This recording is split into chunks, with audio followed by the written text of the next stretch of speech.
ইতিহাসের পাতায় এক নাম যুগ যুগ ধরে গর্বের সাথে উচ্চারিত হয়, রোম।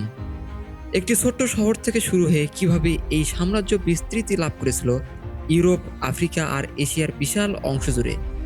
রোমান সেনাবাহিনী অজয় শক্তি, জুলিয়াস সিজারের কৌশল আর শেষ পর্যন্ত সেই পতন।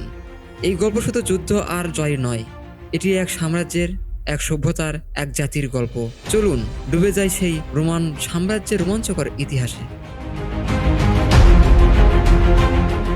রোমের শুরু 753 খ্রিস্টপূর্বে। এক পৌরাণিক কাহিনী মতে রেমুলাস এবং রোমাস নামে দুই ভাই নেকড়ের দুধ খেয়ে বড় হয়ে এই শহর তৈরি করে। তাদের গল্প হয়তো মিথ, কিন্তু বাস্তব ইতিহাস বলে ছোট্ট একটি সম্প্রদায় ধীরে ধীরে গড়ে তোলে একটি প্রজাতন্ত্র, রোম রিপাবলিক। এই রিপাবলিকই পরবর্তীতে হয়ে ওঠে দুনিয়ার সবচেয়ে ক্ষমতাধর সাম্রাজ্য। রোম সেনাবাহিনী ছিল ইতিহাসের অন্যতম ভয়ঙ্কর ও শৃঙ্খলিত বাহিনী। তাদের লেজিয়ন, কাঠামো, কৌশল এবং শৃঙ্খলা অতুলনীয়। এই সেনাবাহিনী একে একে দখল করে গ্রিস, কাথ্রেস, ব্রিটেন এবং মিশর। প্রতিপক্ষকে পরাস্ত করতে তারা কখনোই পিছু হননি। কিন্তু এই বিজয়ের নেপথ্যে ছিল তীব্র যুদ্ধ, রক্তপাত আর রাজনৈতিক চক্রান্ত। খ্রিস্টপূর্ব 49 সালে একজন জেনারেল ইতিহাস পাল্টে দেন, জুলিয়াস সিজার। তিনি রোম রিপাবলিককে একনায়কতন্ত্রে রূপান্তর করেন। তার শক্তি ও জনপ্রিয়তায় ভয় পেয়ে বন্ধুরাই তাকে হত্যা করে। এই তো ব্রুটুস।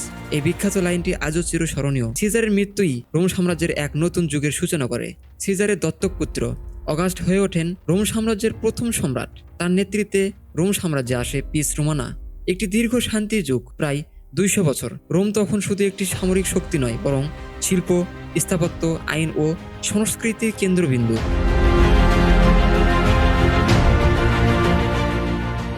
তবে যে সাম্রাজ্য দাঁড়িয়েছিল দাসপ্রথা, নিপীড়ন ও অভ্যন্তরীণ দুর্নীতির উপর, তাতে ভাঙনের বীজ ছিলই। অত্যধিক কর আদায়, ক্ষমতার লোভ, বিলাসবহুল জীবন আর দুর্বল সম্রাটদের হাতে সাম্রাজ্য দুর্বল হতে থাকে।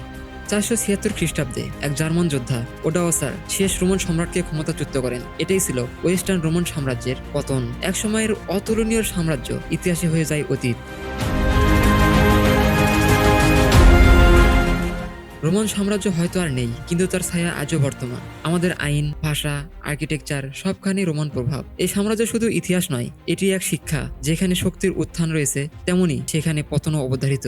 এই ইতিহাস যদি আপনার ভালো লেগে থাকে, তাহলে অবশ্যই লাইক দিন, সাবস্ক্রাইব করুন আর শেয়ার করতে ভুলবেন না আপনার বন্ধুদের সাথে। কমেন্টে লিখে জানান আপনি আরো কোন ইতিহাস জানতে চান। ধন্যবাদ রোম সাম্রাজ্যের এই যাত্রায় আমাদের সাথে থাকার জন্য।